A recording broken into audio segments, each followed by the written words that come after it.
Welcome to Leasehold Red Flags, a series of videos highlighting some of the problems and advantages of residential leasehold ownership in the UK. Red flag number 3, Service Charge Reporting Standards.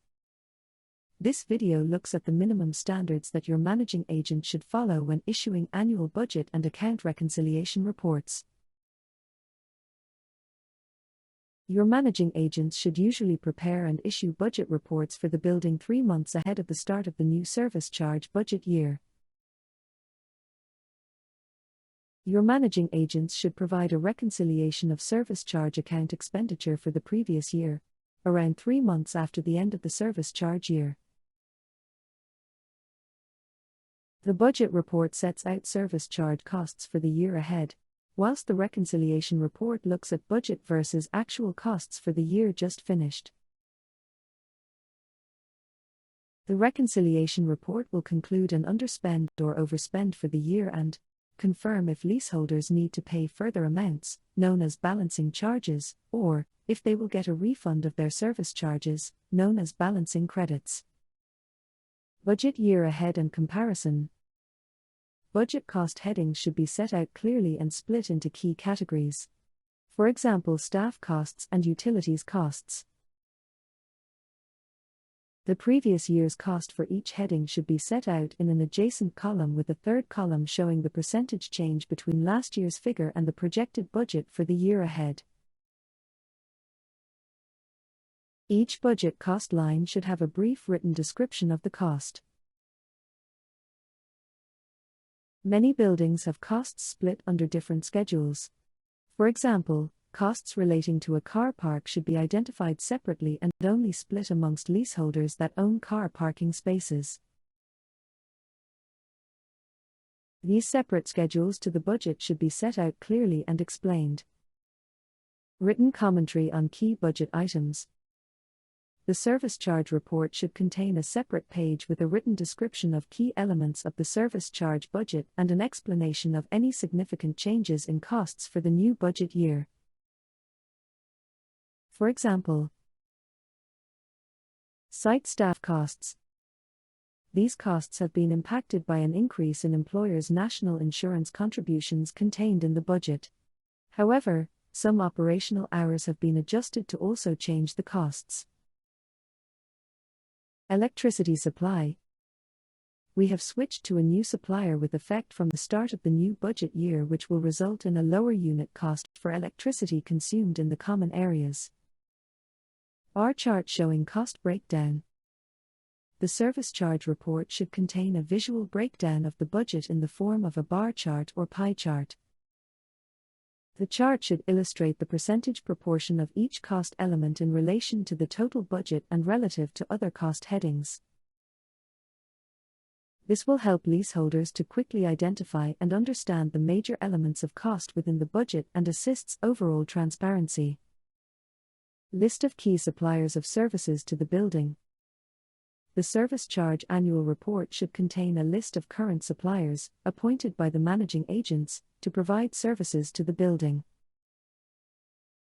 This list is a quick reference point for leaseholders through the year and helps with clarity and transparency of the services procurement and management process. The list of suppliers can also contain a basic commentary on the terms of appointment of each supplier and the general process on which services are procured or re-tendered by the managing agents. Any landlord-nominated items, such as building insurance, should contain a clear declaration of the basis of pricing and any financial benefits or incentives which may have been paid to the landlord or managing agents by the supplier. Cost apportionment basis in the lease. The service charge report should contain a summary of the basis of service charge apportionment, as stated within the lease of each apartment. In most cases, the service charge will be apportioned by the relative percentage of the floor area of each apartment compared to the total floor area of all apartments in the building. The apportionment basis can be complicated when there is a commercial element within the building, for example, a supermarket in the ground floor level, which pays a share of the common area expenses for the whole building and any costs relating solely to the operation of the supermarket. In this type of case, the service charge will be split into different schedules to apportion the costs within the building on a fair and reasonable basis. A similar situation occurs with car parking, where the costs relating to maintenance and operation of the car park are apportioned solely amongst leaseholders who own a parking space. Breakdown of budget per square foot and per square meter. The service charge report should contain a breakdown of service charge budget per square foot, per square meter, and the breakdown of any charges under other schedules. This provides complete transparency to leaseholders and may allow them to compare service charge costs in other similar buildings on a like-for-like basis. The table can be expanded to cover the 5-year trend of costs with a record of budget versus actual costs for each year to measure overall performance. See next slide. 5-year trend of budget versus actual. The service charge budget should contain a table showing the 5-year history of the budget costs versus actual costs for each year. This helps with full transparency for leaseholders and will assist in the due diligence searches process on sale of the individual apartments. The table should also highlight the variance to budget for each year, which will in turn highlight the managing agent's capabilities and accuracy in setting the budgets and controlling costs. 5-year view of sinking, reserve fund, retrospective view. The service charge report should contain an overview of annual accruals into the building sinking fund and a simple record of previous year's expenditure from the sinking fund.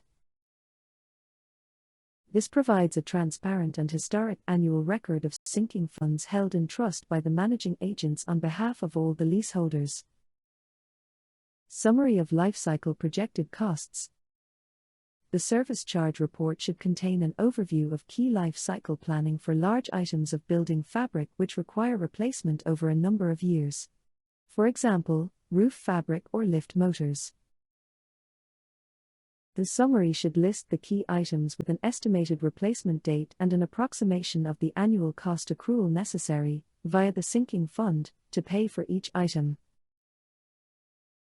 Note: this type of estimate report is not an exact science but rather a way to inform leaseholders of future large items of building fabric. The figures can be discussed with leaseholders at AGM and other meetings. Summary of health and safety compliance. The service charge report should contain a summary of key health and safety matters within the building and confirmation that inspections and servicing has been carried out in accordance with statutory requirements. The list will include but is not limited to fire alarm testing, confirmation of the weekly testing regime, smoke detector testing, confirmation of smoke and heat detector testing and certification by qualified contractors, fire risk assessment, annual review, RIDDER, reporting of injuries, diseases and dangerous occurrences regulations 2013, confirmation of any accidents or injuries that have taken place within the building. Fire doors, quarterly checks on the integrity of all fire doors connecting to common parts within the building. Online information. Landlords and managing agents should offer leaseholders online access to building information via a dedicated online portal. Most of the larger agents have their own bespoke Android apps by which leaseholders can access key information about their building and the annual service charge budgeting. Use of these online tools ensures a good level of communication between managing agents and leaseholders and provides a 24/7 source of information. Conclusion. The managing agents and landlord of your residential block should be able to create a comprehensive report for presentation of their budget figures each year, usually around 3 months before the start of the budget year. Similarly, they should be able to provide a clear reconciliation report around 3 months after budget year end to compare actual spend versus budget amount. These reports should provide a clear snapshot of current works and issues within the building, historic works and budget spend, future works and projected cost amounts. The reports have to be completely transparent to show that charges are being levied and spent within the terms of the leases and on a fair and reasonable basis. Thank you for watching this Leasehold Red Flags presentation. Please feel free to email if you have any specific queries or, if you would like a PDF copy of this presentation. Click subscribe and notifications to see more videos from the UK Real Estate channel.